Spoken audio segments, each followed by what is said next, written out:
All right, we're recording, and so when Lufkin shows up, they can come back and look at all of this that they might have missed. Just a couple of reminders today. Wednesday, 1 week from today, will be your first exam. Okay? 1 week from today, on the 19th. Please come to a center. That you cannot take the exam from home. The exam in Blackboard will be password protected. Okay, welcome, Lufkin. I was just stating that the exam is next week, 1 week from today. You have to be at a center. If you are in Livingston, Jasper, Crockett, any of those, just go to the center. If you are in Lufkin, go to room L106 in the liberal arts building between the business building and the administration building. So anyway, after class Monday, when we finish up, I will talk more about the exam, give y'all some ideas and explain, but I would just kind of start maybe, studying a little bit now just to kind of get ahead of the game if you have time. Other than that, well, I guess we can go ahead and get started. I don't have anything else. Oh, okay, we'll just go ahead and get started. We're going to start our last chapter for this unit, chapter 3. Let me see if I can find it here.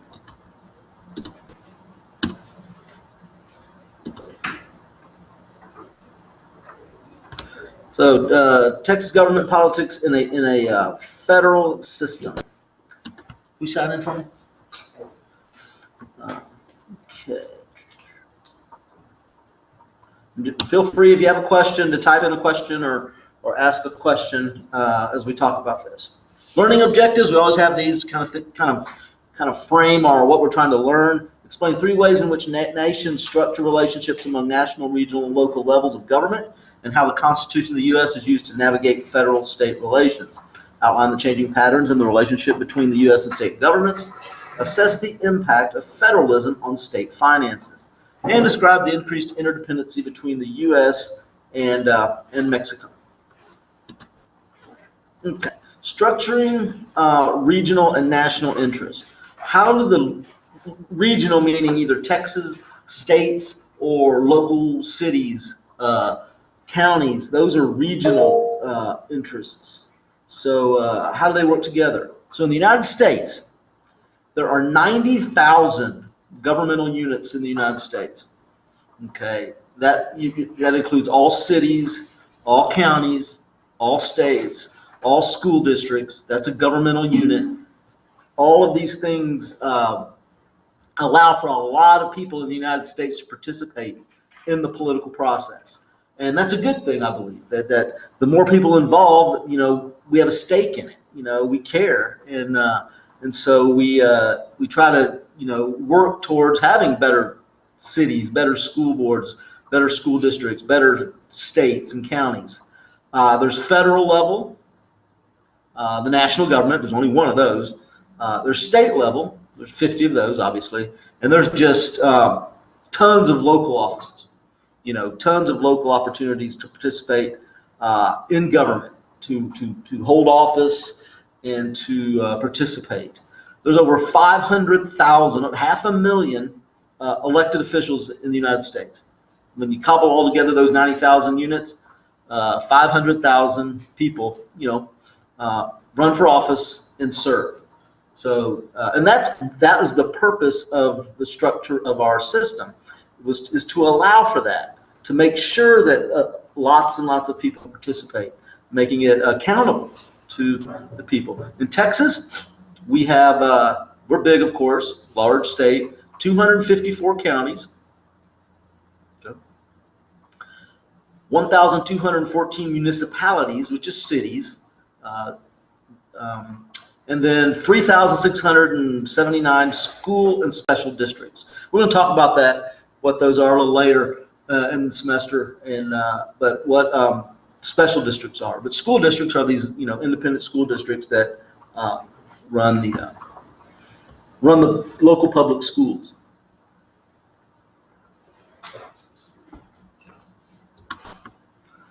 Now, how are these organized? There are three basic ways that these can be organized. When I say organized, I'm talking about the federal government, the state governments, and the local governments. Because there's got to be some kind of a relationship. Who has power over who? Who can tell who what to do? Which one is the most powerful? Which one is the least powerful? And what powers do they have? That's what we mean by organizing structure. A unitary system is the oldest type system, one of the original type systems that were in the earliest governments of nation states or countries. Power and sovereignty rest with the central or national government. So think back, in the Middle Ages or even before there's a country, there's a king.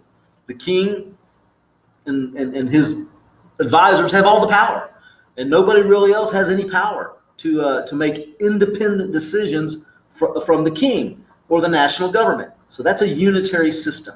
All power flows down from the single unitary national government.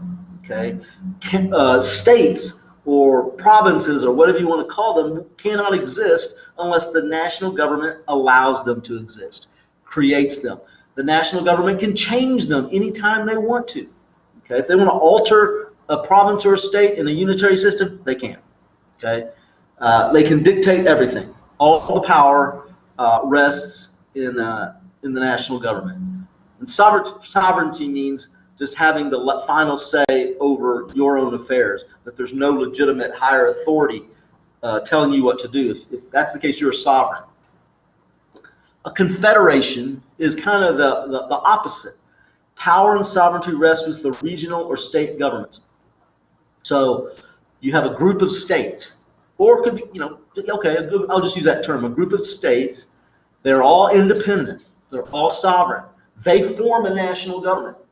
Okay, they form an overarching national government. They give that government power, tell that government what it can and cannot do, and if they want to change it or abolish it, they can. They have the sovereignty. They have the final say. A good example of a confederation is the Confederate States of America. During the Civil War, those states seceded from the Union, bound themselves together and formed a Confederate government. They created that government, and they basically told that government what it could do. And they changed, during the war, they changed what it could do. And so all the power rests in the states or the regional governments in a confederation. Federalism, which is our system in the United States, is a combination of the two.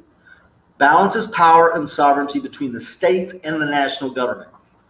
Now, in our system, the national government is supreme, but there are certain things that the states do that the national governments really have no control over. There's things that the national government does that the states have no control over.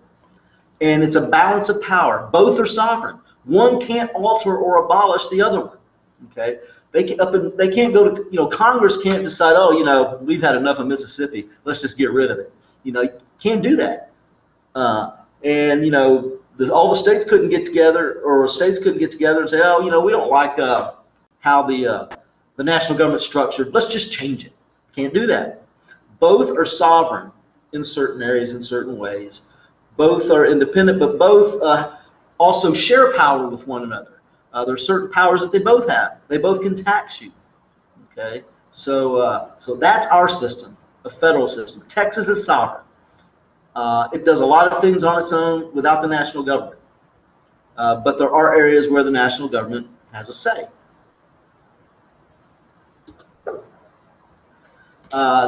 Federal-state relationships from a U.S. constitutional perspective.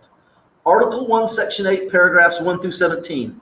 Specific grants of power, enumerated powers listed in the Constitution on the things the national government can do. I'm not going to list them all, because there are things like raise an army, establish post offices. There's tons more that are much more obvious. I'm trying to think. They have the ability to lay taxes and collect taxes. All the basic stuff that the government does is listed in this Article 1, Section 8 of the Constitution. Every single power that the national government has. Now, it's not a very long list. It's about 15 to 18 things. And the national government obviously does a lot more than just 15 or 18 things. And they can do all of those things because of something called the necessary and proper clause. So after the authors of the Constitution listed all the things that the national government can do, that the U.S. Congress can do, but they knew, and this is another brilliant thing about the Constitution, its flexibility. Okay, it's broadness and its non-specificities, it's non-specific. Right after they list all the things that the national government can do, they put the necessary and proper clause. And what the necessary and proper clause says is this: Congress may make any law that is necessary and proper for carrying out the enumerated powers. Okay, so it's also called implied powers, or the elastic clause, because it stretches the powers of the Congress. But it's implied powers, things that you kind of have to do in order to do the stuff you're supposed to do that's listed.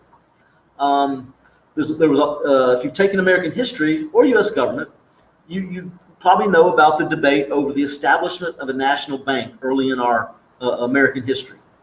And this is a great example of use of the necessary clause. Okay. There was a big debate over whether we should be able to establish a national bank. Jefferson said no, Hamilton said yes. And there was just a screaming debate. And it was the final say over whether we would be able to do it was going to go to President George Washington. And so Jefferson made his argument. Said, look, nowhere, first he didn't like the idea of money lenders and all that. But more importantly to him, it's not listed in the Constitution. That's not one of the enumerated powers listed in the Constitution. Congress doesn't say Congress may establish a national bank. Okay. Hamilton, on the other hand, said, okay, yeah, but we need this bank because one of the enumerated powers, or a couple of them is the necessity to levy taxes and collect taxes, and then of course spend that money on things we need. And isn't it implied, or isn't it necessary and proper that if we're going to have all this money coming in, we have to have a place to put it?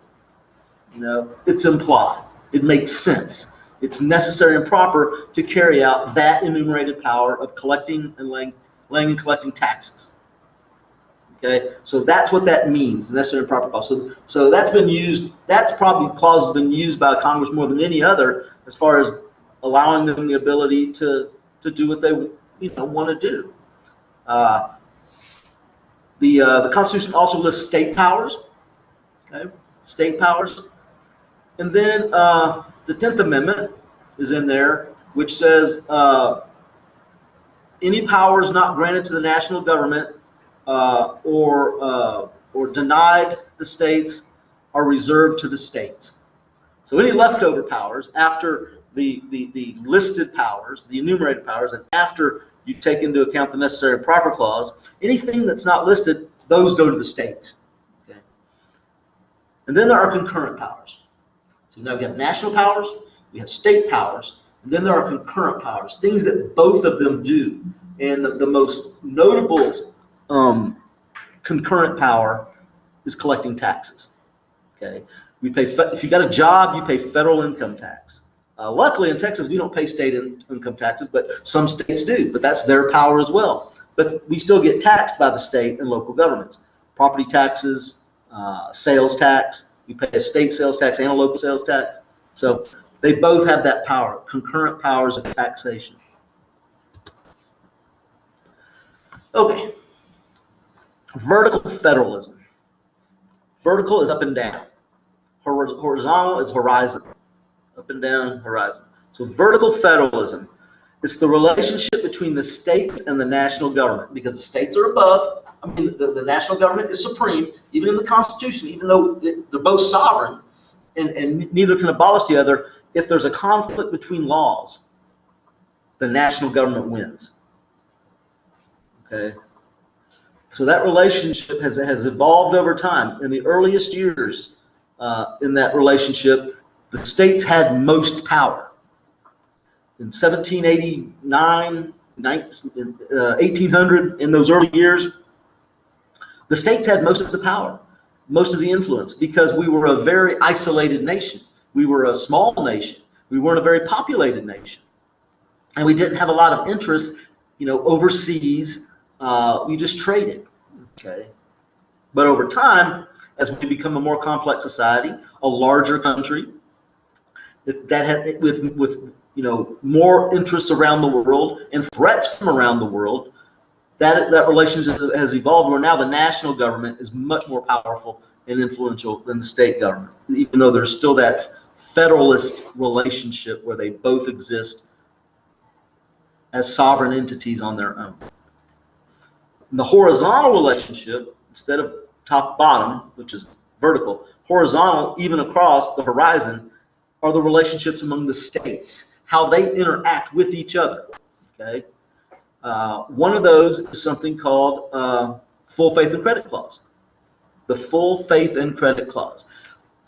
Each state must give full faith and credit to the judicial proceedings and I don't know what the exact wording is, but to basically official documentation, state documentation from that state is good in any other state to an extent. Any governmental document, let me put it that way.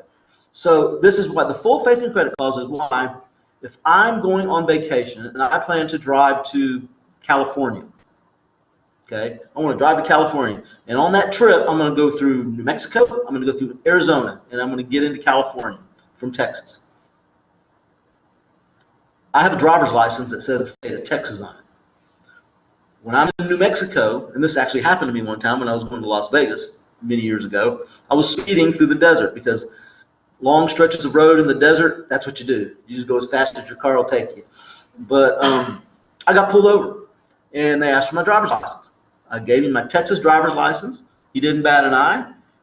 Went, checked it out, wrote me a ticket, sent me on my way.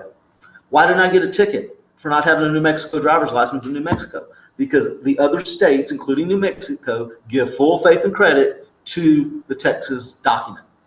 It's also the same reason if you're married here in Texas, you get married, you get a marriage license here, you move to Michigan, you're still married.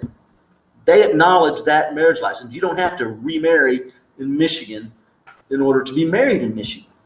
So they give full faith and credit. Now, it's not all documents.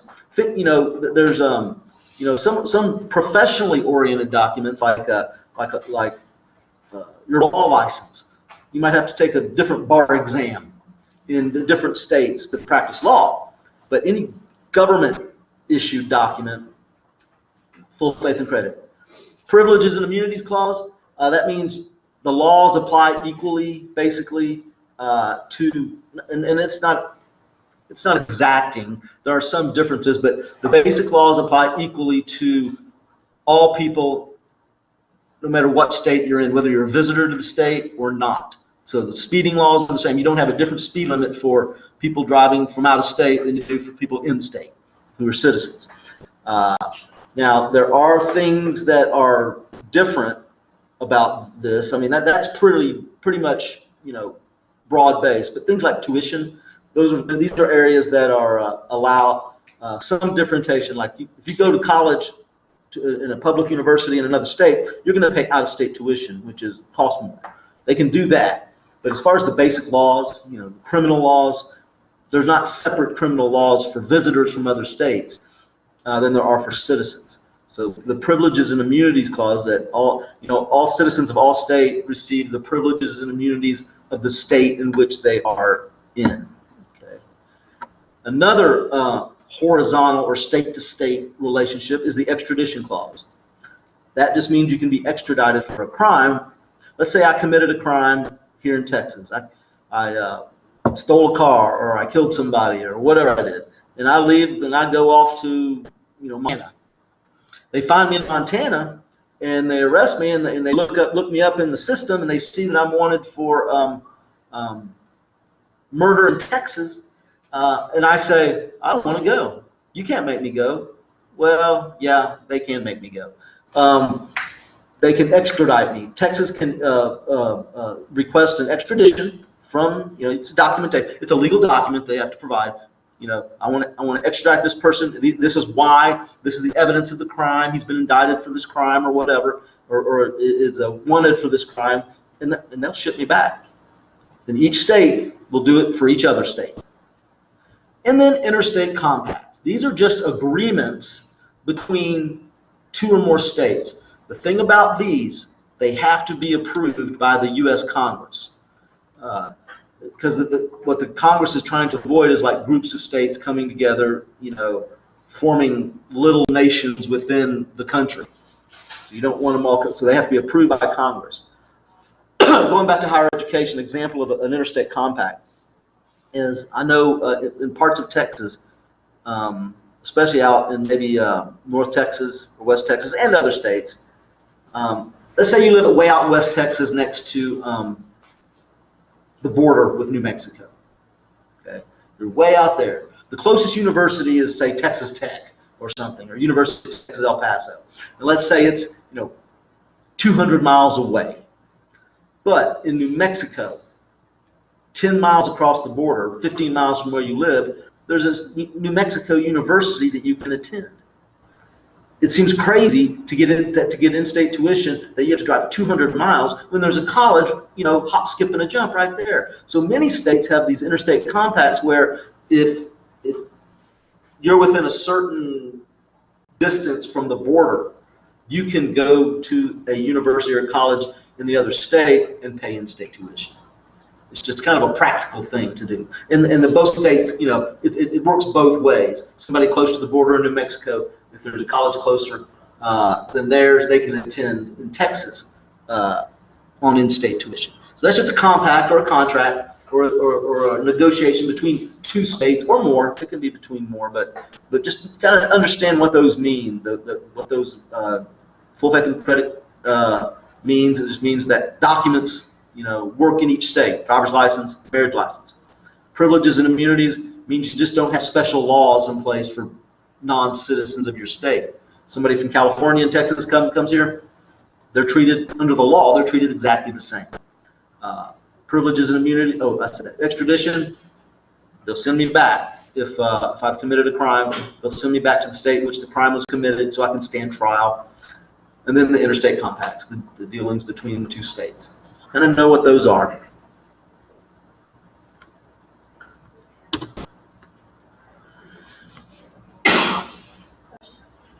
Your question? Oh, blessings. Oh, yeah. To bless you. I thought you said question. Thank you.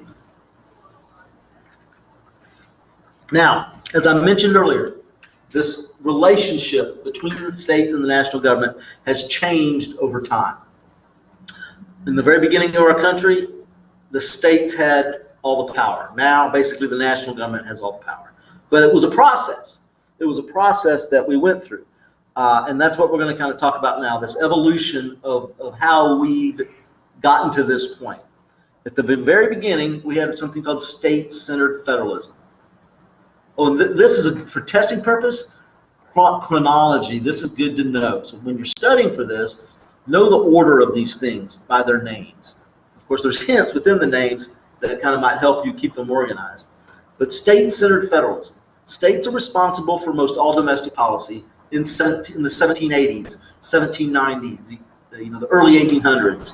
The states were most responsible for domestic policy. Domestic means home policy. Of course, the national government always is responsible for foreign policy.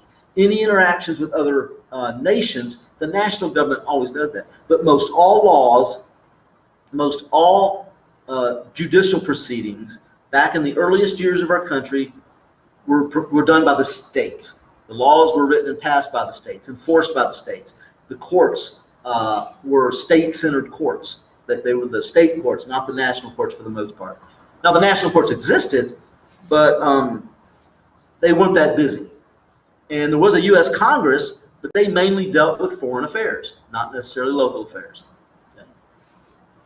Then there was a shift. Basically, after the Civil War. After the Civil War to dual federalism. Dual federalism. Now the national government is bigger, stronger, and they start doing some things domestically, making domestic laws. Think, the early industrial revolution, where they're trying to rein in the powerful railroads. They're trying to deal with child labor, things like that. You have the national government starting to implement itself into the legal process and the domestic laws of the states, of all the states.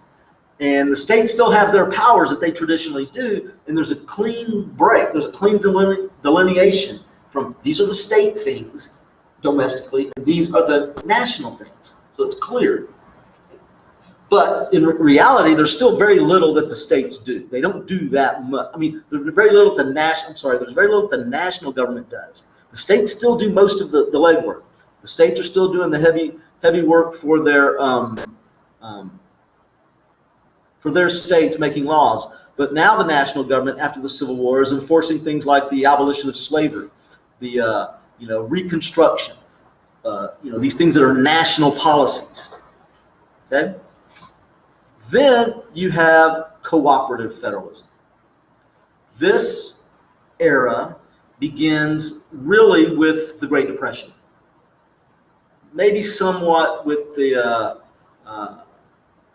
establishment of the Federal Reserve a little earlier, but in reality, the Great Depression. Before the Great Depression, when there was an economic downturn, and in a free market economy with very little regulation, there's always going to be dips and peaks in the economy. You're going to have the economy riding high, everybody's doing great, and all of a sudden the economy's going to crash and everybody's miserable. And it's going to go back up and go back down. It's a cycle. And it's always been that way. And historically, when there were those downturns, the states were able to handle the fallout of it. If there's problems with poverty, the state governments and local governments and charities could handle all that. If there was a problem with, lack of jobs, they could just weather it out. If there's a problem with homelessness, state governments, local governments, charities could handle that thing. Okay? So the states handled it. It was tough sometimes, but they were able to handle it. But with the Great Depression, it was so bad, so deep, so long, that it was too much for the states. They could not handle all of the problem of hunger and homelessness and joblessness. And so the national government had to step in and implement itself into the states to help them. And the states cooperated. Okay? They worked with each other. The ways in which they did this was financial for the most part. Federal categorical grants and aid. Okay? Basically, a grant is a gift of money used for a certain purpose. The Pell Grant for financial aid is a gift of money to use for higher education, and it can't be used for anything else. Okay, so or higher education purposes. So that's a grant. So you would see the federal government, which can print its own money. The states can't print their own money in the Depression, so they don't have any money because very few people are working. That means they're not paying taxes. That means the states are running out of money. So who can make money when there's no jobs and there's businesses are failing, banks are failing? The national government, because they can what? Print money. Okay, so the national government would give grants to the different states to do things like build highways, which are putting people to work. Build dams in the Tennessee River Valley, where there's all those rivers around Tennessee, Kentucky, in that area, West Virginia. One of the main job creators during the New Deal and the Great Depression was the Tennessee Valley Authority. The national government gave those states lots of money to build dams, and at the same time they're building dams, they're building hydroelectric plants in those dams to bring electricity to that area, which didn't have electricity at that time. So, it was just a way to do, improve infrastructure and put people to work, and that was the whole point. But there were other things: building hospitals, building schools, building roads, whatever we could find, whatever the national government could find ways to put people to work and improve the infrastructure and improve lives as best they could. But here's the problem. Once those states started getting that money, even when the Depression was over, they liked having that money. And the national government liked having that control, dictating to the states what they can do. So the cooperation continued even after the Great Depression was over. And once again, there was a lot of attempts to solve national problems. No, not there yet. Anyway, then there's centralized federalism. Centralized. This begins in the mid to late 1960s, where government, more and more power is become centralized in the national government. And this is a result mainly of policies of President Lyndon Johnson.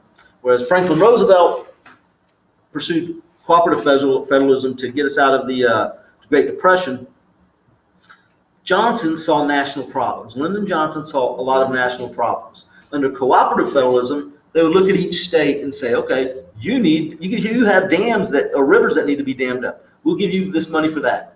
And they'll look at another state and say, oh yeah, you've got drought, so we're going to grant you this. You need schools, we're going to grant you this. Categorical grants. Under centralized federalism, they start dictating domestic policy because Johnson and his administration saw problems that were nationwide, that every state had. And these main ones were discrimination and poverty, and problems with education, preschool education. So they began providing money to the states, telling the states what to do with it, and making all states had to do it, but letting the states administer the program. Okay, and it was these attempts to solve national problems. A good example is the Head Start program. It's a preschool education program. You all might be familiar with it. Still exists, though it's not very widespread anymore as it used to be. But basically, the problems that Johnson and his administration saw was that, you have two types of kids usually going into kindergarten. Kids that come from a family that prioritizes education or has time to teach their children as toddlers and teach them their numbers, maybe teach them to read, teach them their colors, shapes, all those things, time, and prioritize education. When the kid gets to kindergarten, they're ready. There's another group of people who don't. Either they can't because they're always working, or they just don't care, or they just ignore their children, or they're ignorant themselves and don't understand it. Well, that child who hasn't learned to read, hasn't learned to count, hasn't learned to do basic addition, is starting school with the other one. And they're far apart. And what happens is, as you go through the grades up into the school system, in a perfect world, the lower achieving student will close the gap. Good teachers, being able to work with that child, and get them up to par. And that happens a lot. But what also happens sometimes is they don't catch up and they fall farther behind. And what happens is, as you fall farther behind, well, what happens if you get farther behind and you're constantly told you're dumb, you're constantly failing, you're constantly, being stereotyped as incapable of learning or whatever? Well, you get frustrated, you get mad, and you get tired of it. And by the time you're in the 9th, 10th, or 11th grade, what do? You quit. You quit school. Okay? Then what do? Then you go out in the real world, get a job, do the best you can, probably get married, have your own kids. And guess what? You're frustrated with the education system. You don't like the education system. You didn't get through it. You don't see the need for it, so you don't teach your kids that. And so they start behind. And it's a cycle. And to break the cycle, Head Start was created to where all kids had access to Head Start. To preschool education. Even if the parents couldn't, they could take the kid to the preschool and they would learn those things in the preschool. And it was a federally funded program. And it was successful. So that's a good example, I guess, of more government intervention because it was a good program and it worked. But there's a lot of others that the national government tries to implement on the states that is just burdensome and you don't really want to do it. But that's an example of the centralized government, the national government, much like a unitary government, telling all the states what to do. Okay. And then finally, new federalism, the devolution of national power. This kind of starts with well, there's two phases to this. It kind of starts with Ronald Reagan in the early 1980s, where he recognized that this centralized, powerful national government was too burdensome. States themselves kind of know better what their problems are. We don't need the national government telling, Washington State and Maine and Kansas and Louisiana what their problems are. You know who knows best what the problems of Louisiana is? Louisiana. It's right there. It's in their backyard. They understand it. So they began rolling back these centralized programs and providing block grants. Overall less money, but block grants, not categorical grants, block grants that the states can use for whatever they want. You got problems? Here's a pile of money. Spend it where you need it. Instead of saying, here's a pile of money, build a dam. Here's a pile of money, build a highway. So giving the states more freedom and leeway to use the money, the federal money, as they wish. Also, part of that, though, were mandates. Federal laws, okay, here's all this money, you can use whatever you want, but we need you to do this as part of it. So they would stick conditions on it, and those are called mandates, federal laws that require state action regardless of cost. So you got to use part of that pile of money to, improve security at airports or whatever. So there's mandates. And then preemption, federal law that usurps the powers of state and local governments. I don't think any of you in here are old enough to remember the days before standardized testing in the public school system. I remember it well, but standardized tests, those tests you have to take in the 3rd grade, the 7th grade, I think it's 9th and 11th or something like that. But you have to take them. Well, you have to take them every year, but the ones that really matter are every other year, every 3rd year, whatever. Okay, those used to not exist until 2001, when President George Bush, the second Bush, came into office. One of his priorities was standardizing the public school system. Historically, from the beginning of the nation's founding, the local governments took care of schools, helped with funding from the state. Those are what local school districts do. The school districts in the states decided what the qualifications for the teachers were, what the curriculum was, what were the requirements for graduation. All of those things were local. And at the most state level, there was some state interference, but a lot of it was local. Starting in 2001, the national government steps in and says, no, these are nationwide qualification requirements. These are nationwide standards that you have to meet, and these are nationwide tests or this form of test that you have to take. They basically took the power, preempted the power from the states. So that's an example of preemption and kind of more federal government interference. But there's been a lot of pushback to those standardized tests. I hate them. I see the necessity to kind of be able to tell where everybody is. Okay, we need to improve here. We need to improve here, math or English or whatever, or these students are struggling. But there's too many high stakes on those tests. People lose their jobs. Schools get closed if they don't meet standards that set some arbitrary standards set by the national government or even by the state now. So by whatever grade they use, if this school is falling behind, they can close it or fire the superintendent or fire the principal of the school. And that's very high stakes for a test that nobody really knows really measures what they think it's going to measure or what it should measure. So, but a lot of states are pushing back on those standardized tests.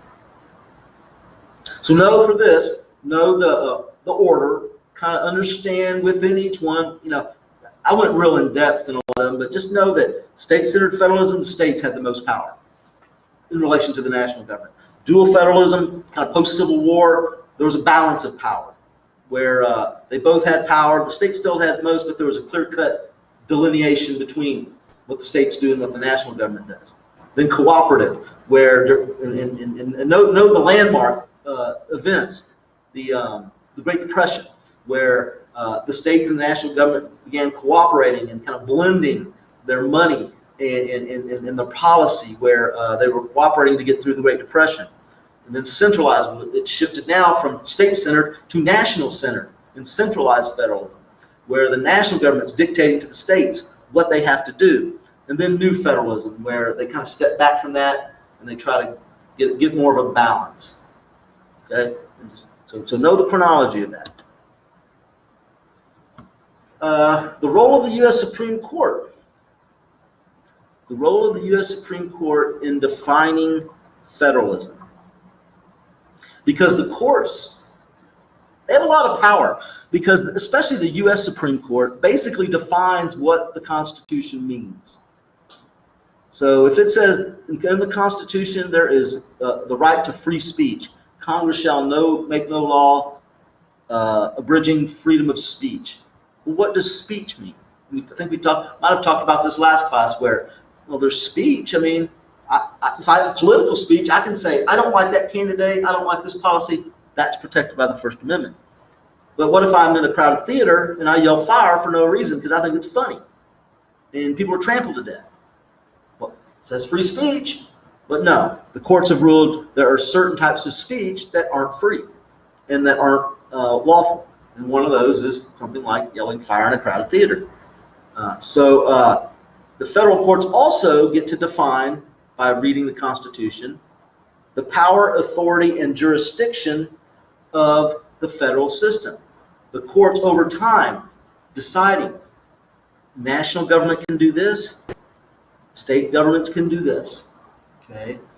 Court cases, I'm not going to specifically go into it, but the most famous of these, the very first one of these, was Marbury versus Madison, which was a court case dealing with the power of the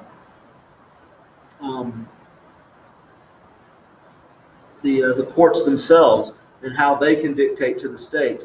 Others include like the validity of the 14th Amendment, which basically gave the national government the power to force the states to make certain laws. But things they couldn't do before the Civil War, the 14th Amendment, which came after the Civil War, the courts ruled that the states had to follow national guidelines with regard to, segregation or the thing. But the interpretation has changed over time. Where before the 14th Amendment, they didn't really see it as making segregation illegal. But over time, the court interpreted by the late 1950s, early 60s. They were interpreting it as segregation is illegal. You can't do it. Conservative courts expected to promote pro-states' rights points of view. That's usually what most conservatives mean, but all these labels, conservative, liberal, whatever, they're all getting blurred now in our political climate we have. It's just a big blur. Nobody knows what anybody believes. It's all it's a big screaming match amongst everybody. So a lot of these historical concepts that we use to kind of figure out what's happening in our politics and how things are working and who's on what side, who's on the other, and who believes this and that. It's hard to figure out who believes what anymore because so much of it is just convoluted garbage. And so anyway, most recent SCOTUS appointments make court more conservative, and there's a big fight right now for this Brett Kavanaugh, who is was President Trump's appointment to the Supreme Court. Of course, that has to be approved by the Senate, and so there's a fight, over that, whether he's going to get in or not, because there are, it's partisan. The Republicans are going to vote for him, or most of them will, and the Democrats are going to vote against him because he's a Republican appointee. But he will make the court more conservative because it is a Republican appointment.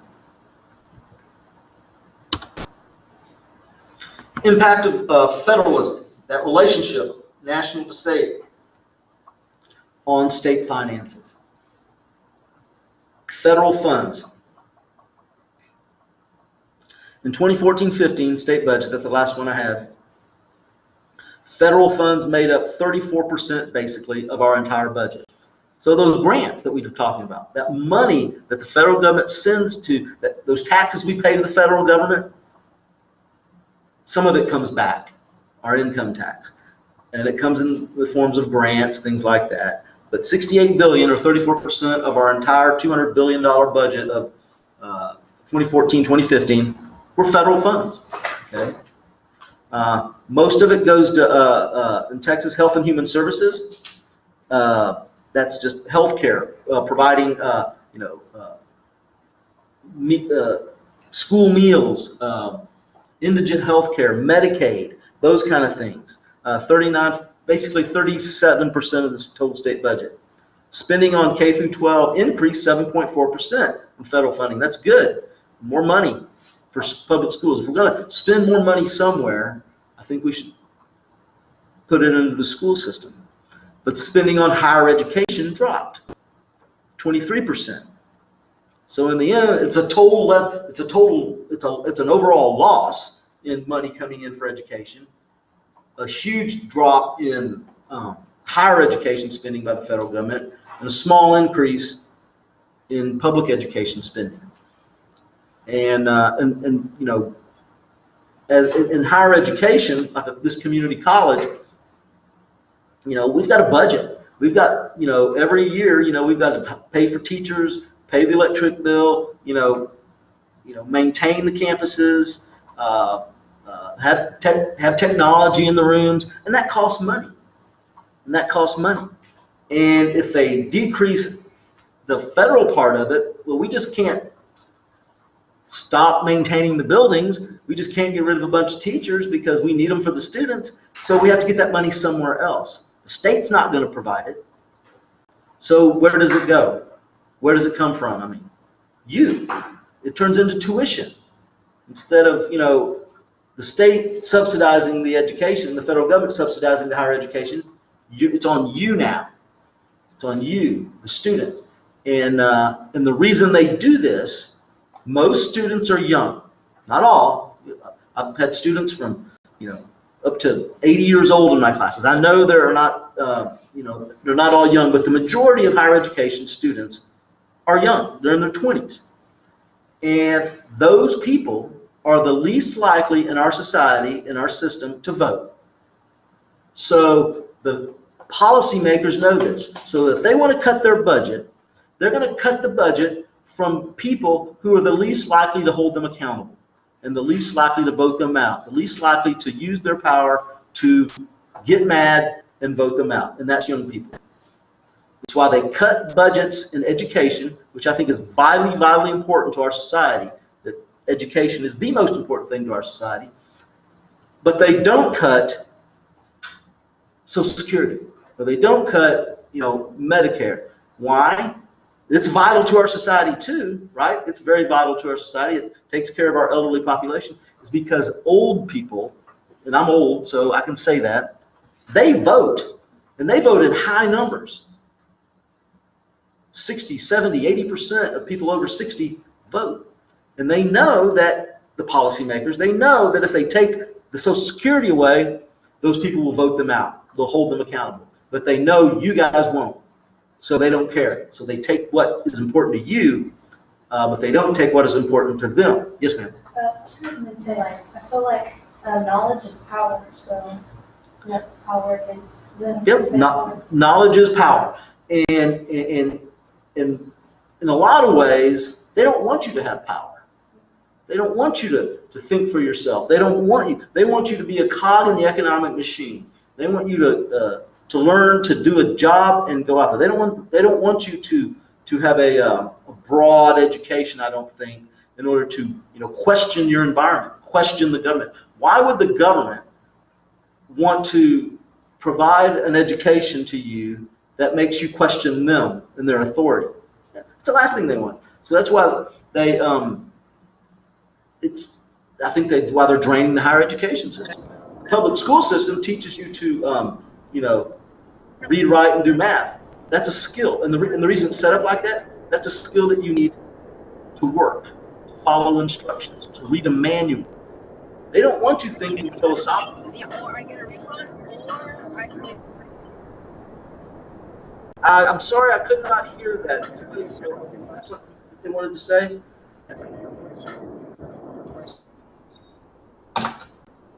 No, if I can't hear you, but if you have a question, please type it. But anyway, I'll get off my education soapbox. I apologize. But the national government and the state governments are bleeding dry higher education. But it's going to land on you. You got to get the money somewhere, so now the tuition goes up on you guys. Okay, reactions to federal and state role. Points of view. Increased influence and power of the national government threatens state sovereignty and independence. That makes perfect sense. That's an argument of a lot of people for why they hate the national government, why they think it's too powerful. It's because it violates the ability and sovereignty of the states to do what they want to do for their citizens. And to an extent, that's true. But in some cases in our history, what the states want to do with their citizens is horrible. Think, Jim Crow laws. Think post-Civil War with segregation and segregated everything and all that stuff. That's not so good, that independence. And so that's an area where, of course, in the evolving relationship between state and national government, the national government came in and said, you can't do that. Civil Rights Act of 1964. It's a good example. Economic, environmental, and social issues are national in scope. They believe that a coordinated effort is required to meet these needs of the citizens. There are certain things that each individual state has to deal with. All the states have to deal with. And it's much easier to have the national government organize and help fund the solution instead of having 50 different states trying 50 different solutions to a problem. I mean, that may work for small problems, but for big issues, it's difficult to manage. So especially economic issues, because all the states are tied together economically. There's just interstate trade and through everything. And especially in our digital world, corporations cross state lines. Environmental, there's all kinds of issues, with climate change, global warming, the warming of the oceans. That big, pardon my language, that big ass hurricane out there in the Atlantic Ocean that's fixing to hammer South Carolina and North Carolina, we're going to see a lot more of those, because what feeds hurricanes more than anything is warm water. And and people can say it's a hoax, it's whatever. That's bull. The temperatures are rising.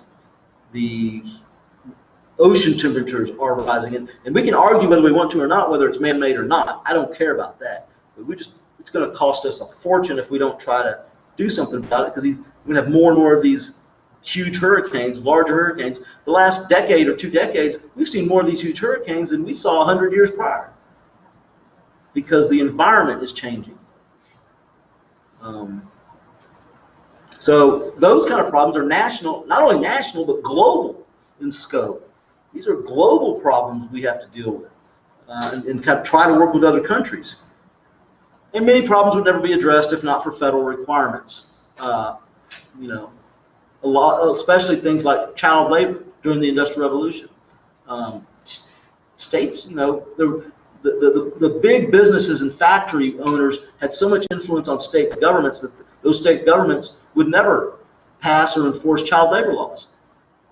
So that problem is never addressed in the states. It took the national government to, the Supreme Court the national government to pass the law, Supreme Court to enforce that law or validate it as constitutional, to get our kids out of coal mines, back in the late 1800s and early 1900s. So sometimes, as much as we, get mad at the federal government, it has a role, especially in a complex society like we have. We're going to finish. Didn't think we'd finish today, but we will. I'm not going to move up the test, so Maquiladoras, I think that's how you pronounce it.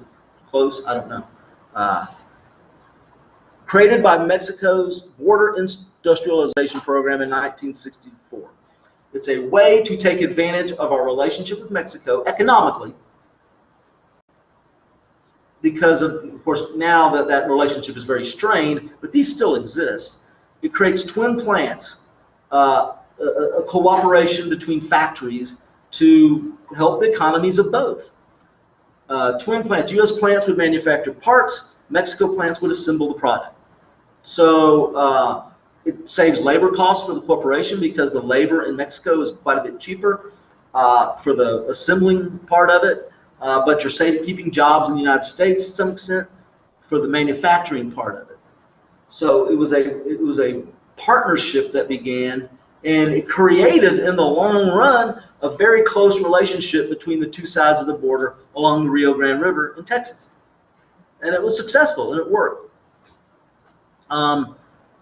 Reduced tariffs, transferred technology, and created jobs on both sides of the border. And that was kind of the goal. Sharing technology, cutting out taxes. Tariffs are just trade taxes, or taxes crossing borders, goods from one country to another.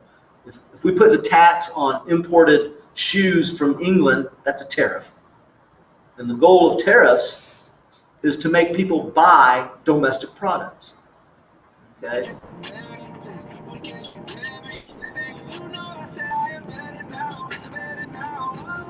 I'm enjoying the music, but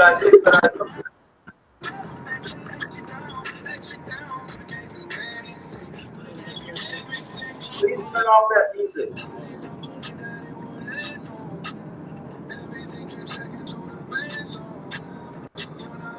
I'm muting you.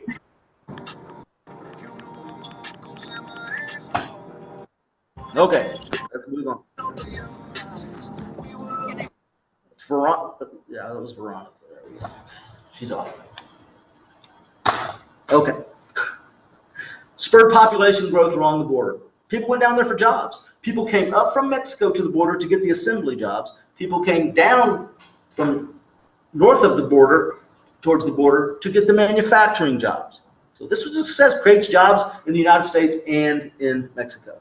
And we've always had a really close relationship with, Mexico. Texas has. And up until just maybe 40 or 50 years ago, you couldn't really tell the difference which side of the border you're on in Mexico. But now, as immigration is being blocked much more, you're seeing the two develop a little differently. There's not as much of a blend, although there's still a lot of cultural and economic sharing along the border. And then transnational regionalism, as far as federal or what the nation does. This is a national law, the North American Free Trade Agreement, that I think just recently President Trump's trying to either scrap or renegotiate. I'm not exactly clear what he's trying to do with it. But it was passed in 1991, and it was a treaty among North American countries, the three main ones, or the three North American countries, Mexico, the United States, and Canada. The North American Free Trade Agreement, NAFTA for short. You probably heard the term NAFTA on the news.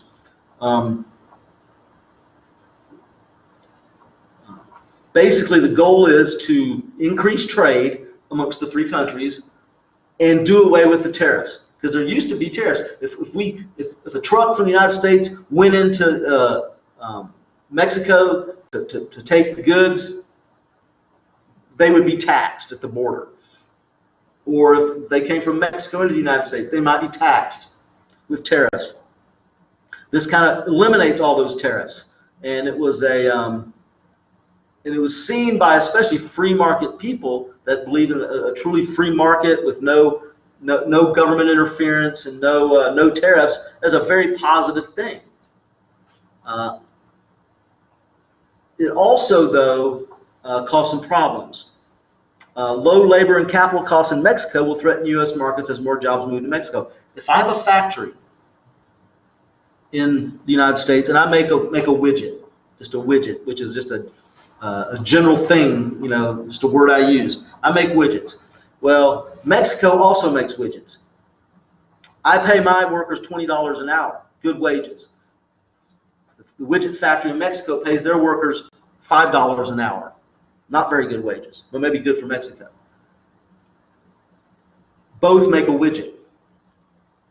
Mexico wants to sell their widgets in the United States. With my $20 an hour labor in the United States, my widget on the shelf costs $100. With $5 an hour labor in Mexico, their widget costs $50 or whatever, a lot less. Tariffs even that out. Okay, tariffs can you put a $52 tax on every widget. Now from Mexico coming to America, now the United States American widget is $100. The Mexican widget is $102. So people are going to buy the American widget. If you take away that tariff and that $50 widget is next to that $100 widget, if I'm at the store, what am I going to buy? The $50 Mexican widget. All the time, every time. A consumer will do that. When that happens, what happens to the factory in America making the widgets? It goes out of business. Those jobs are lost. What if I'm the factory owner in America and I'm losing those jobs and I'm losing my company? What might I do? I'm going to go down to Mexico and build me a factory there and make my widgets, cheap like they do and get back into the competition. So taking away the tariffs oftentimes leads to loss of jobs, loss of manufacturing jobs especially. And that's what happened with the North American Free Trade Agreement and other free trade agreements, is the fact that the American worker could not compete labor-wise as far as their in factories with very, very cheap labor in Mexico, Honduras, China. It's just a difficult problem. But we want cheap goods. See, the other problem with the tariff, though, is what does it do? Without a tariff, I can buy the widget for $50. With tariffs, it's $100. So tariffs make things cost more. Okay, the cost of most all goods that have tariffs attached to them are more expensive, and so that's the trade-off. So it's always been a tough economic problem, whether to tariff or not. Yes, tariffs keep American jobs, keep American workers working. No tariffs, lose jobs, but everything is cheaper. Difficult. Safety problems related to highways and Mexican trucks without tariffs and some of the other rules we have standards here. You go get your car inspected every year, making sure it's road safe, the brakes work, the tires are got tread, all those things. Mexico doesn't necessarily do that to the extent that we do. But now we're letting their vehicles into this country with, maybe unsafe, maybe polluting more or whatever. So that's a concern as well. And they also worry that it'll compound air and water pollution problems, once again with the vehicles and things like that, and the less standards that they have in Mexico. So all these problems exist with NAFTA, but the benefit is, once again, everything's cheaper now that we have the North American Free Trade Agreement. This little chart, Texas and U.S. exports to Mexico from 1993 to 2013. 1991, remember that was when NAFTA went into effect? So exports to Mexico are increasing much faster and are much more than Texas exports to Mexico. So in the long run, if you're just looking at it as a win-loss situation, Texas is losing because more and more stuff is being imported, or U.S. exports to Mexico, or, I misread that. I thought one was Mexico exports to the United States. U.S. exports have increased dramatically, in billions of dollars, up to over almost $250 billion in 2013. Those are U.S. exports to Mexico.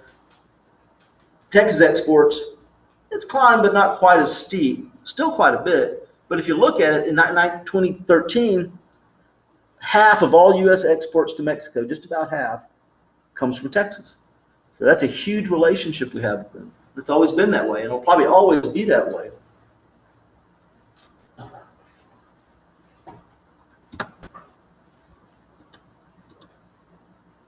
And then transnational regionalism. There's a lot of crazy terms in this, so just get the gist of it.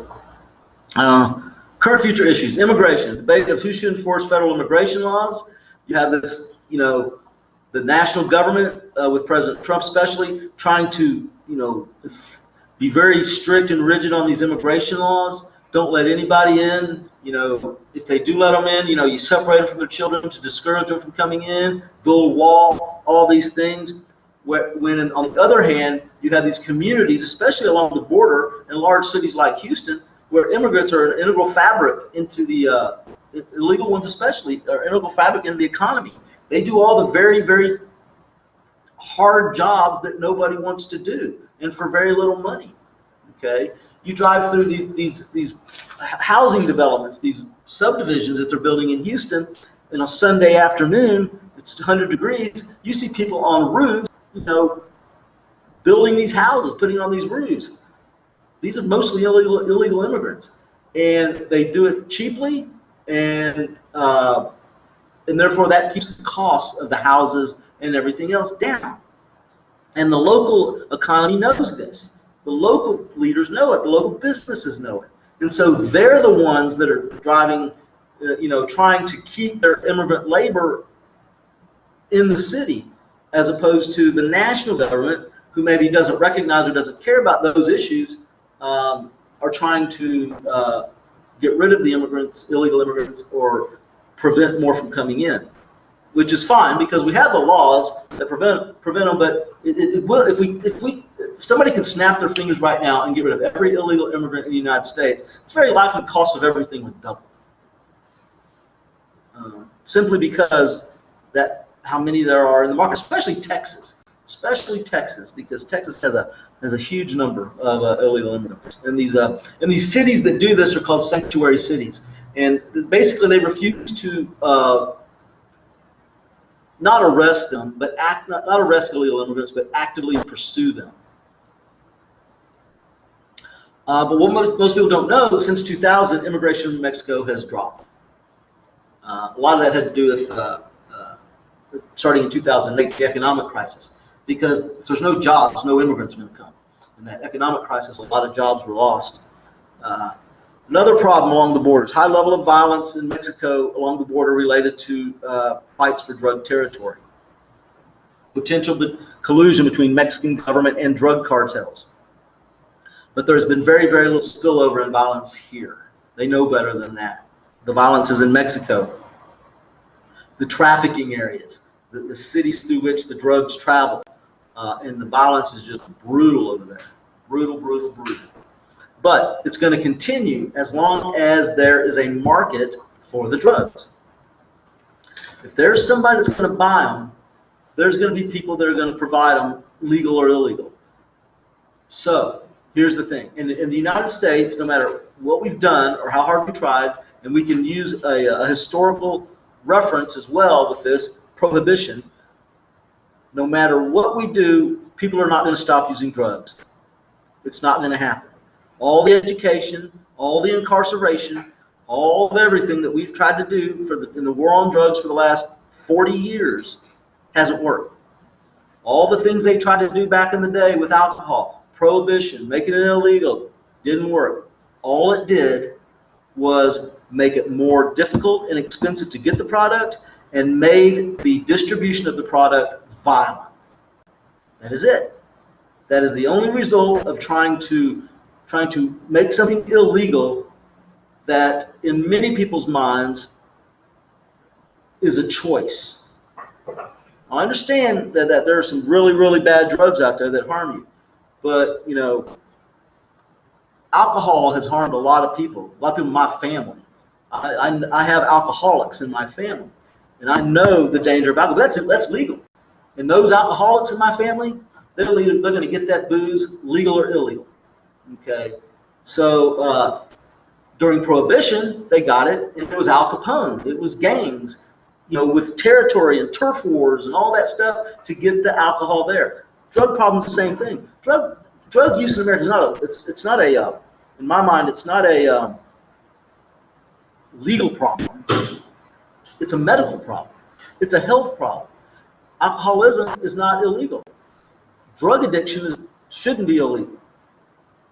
And so we need to find a way, and I don't have all the answers, I don't know what to do, but making harsher penalties and making it more illegal just destroys more families and makes more problems, causes more violence in Mexico, puts people that maybe under normal circumstances are not bad people, but when they take drugs, they're called criminals, and they're taken away from their family and put in prison, and now they have a one-person household trying to feed 3 kids instead of 2 people, even though one of them may have been a drug user. Now they're in prison. They may have had a job, but now they're in prison. So it harms the families.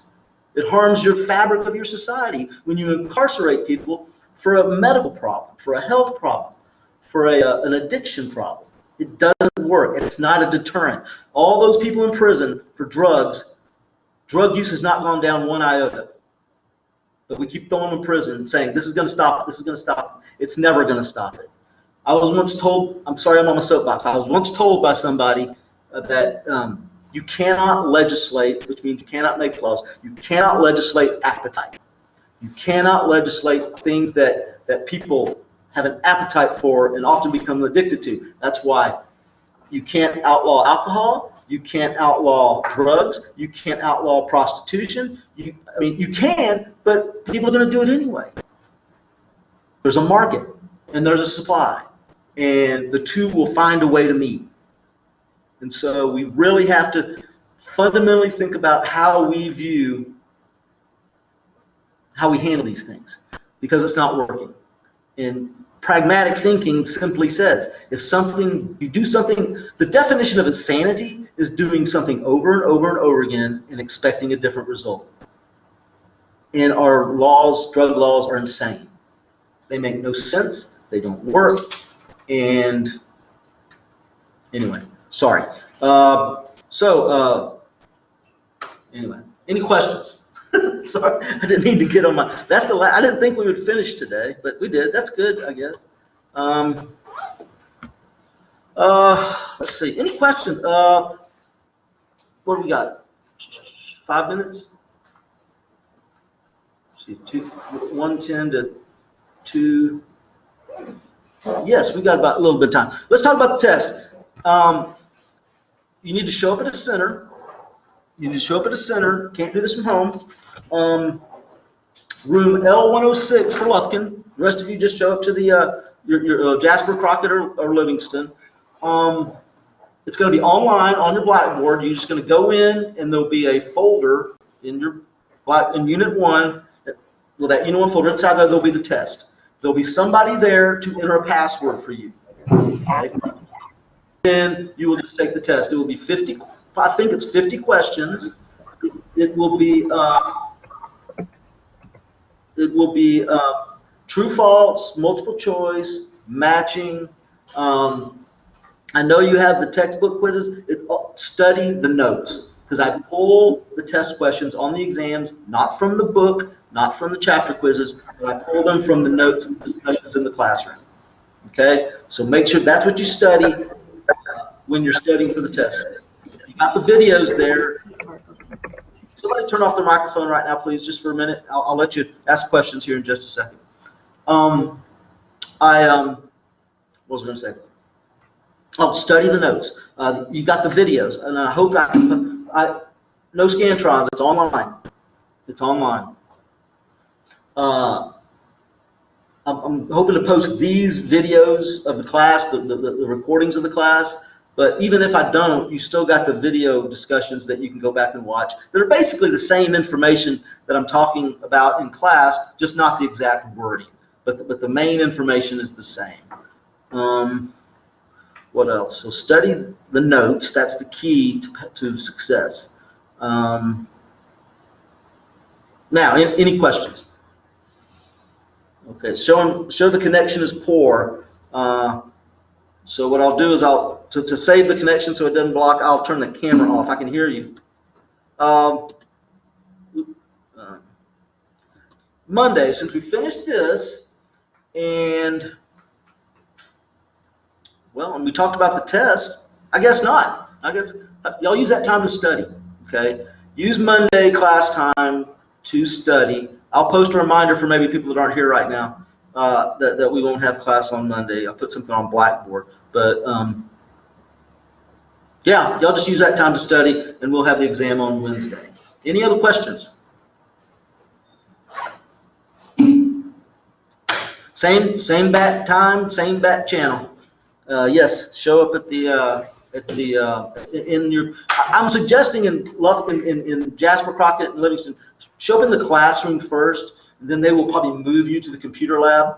Those people in Lufkin, just show up to the computer lab, room 106, L106, because everything's real close to each other in these other centers, but in Jasper, the classroom and the computer lab could be far away. So you guys in Lufkin, you just go to the computer lab, L106.